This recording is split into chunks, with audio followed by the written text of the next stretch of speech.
All right, so continuing on with rationalization by conjugates, we're looking at the expression 4 over root 3 minus root 5.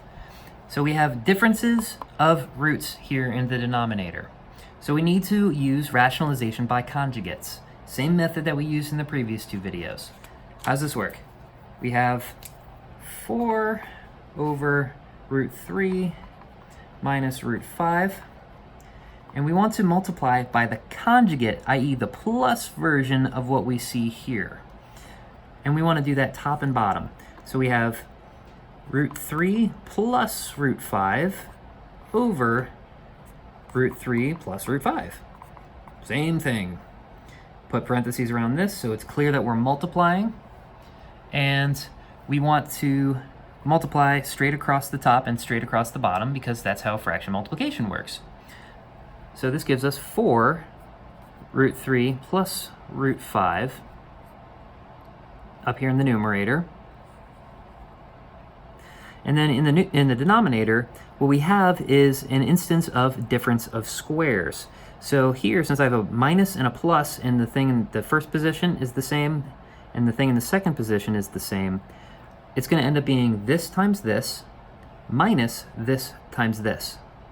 Okay? So in other words, we have root 3 quantity squared minus root 5 squared.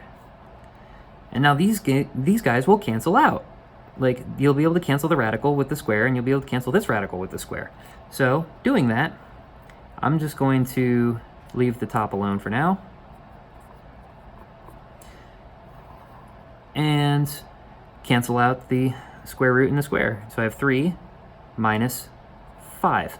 So I'm left with a minus 2 in the denominator. So they have 4 times root 3 plus root 5 over minus 2. Okay, so far so good?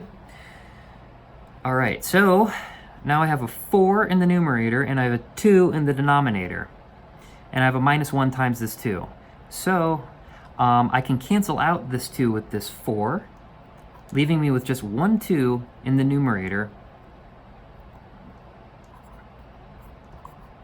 And I get to keep my radicals here as well.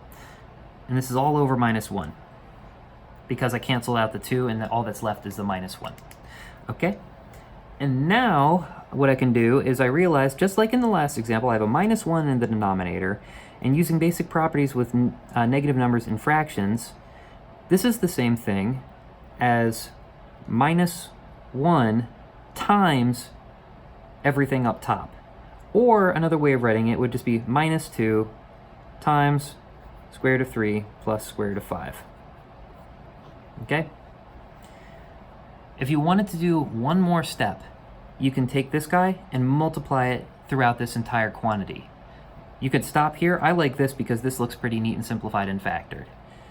But if you wanted to go another step further, you could say minus 2 times root 3 minus 2 root 5. Just distributing this minus 2 through.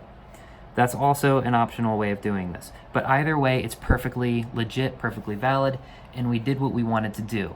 We wanted to get the radicals out of the denominator, and we used what was called the difference of squares identity to make that happen. We did that by multiplying by the conjugate of what we had here originally.